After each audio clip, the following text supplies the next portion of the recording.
রাহা কাপুর ক্যামেরার সামনে ধরা দিলেই মুহূর্তে সে ছবি ও ভিডিও ছড়িয়ে পড়ে নেটপাড়ায়। মিশুকে একরত্তির মিষ্টি ভিডিওতে মুগ্ধ অনেকেই। ছবি শিকারীদের দেখলেই হাসে রাহা, কখনো আবার উড়ন্ত চুমও ছুড়ে দেয়। কিন্তু এসব কার্যকলাপে রাশ টেনেছে রণবীর কাপুর ও আলিয়া ভাট।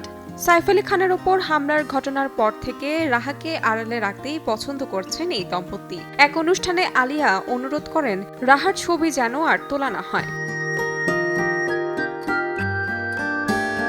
এ বিষয়ে এবার মুখ খুললেন সাইফের বোন সোহা আলী খান। তিনি তার সন্তানের প্রসঙ্গ টেনে বলেন, বেশ কিছুদিন আগে আমি ইয়ানাকে সাঁতারে নিয়ে গিয়েছিলাম। ছবি শিকারীরা ছবি তুলেছিলেন। ওদের তখন অনুরোধ করি ছবি তোলা বন্ধ করার জন্য। ওরা আর ছবি তোলেননি। আমি দেখেছি নিষেধ করা হলে ওরা মোটেও ছবি তোলেন না। সেই সম্মানটুকু ওরা দেন। তবে হলিউডে কিন্তু এমনটা হয় না। আমরা এখনো সেই জায়গায় পৌঁছইনি।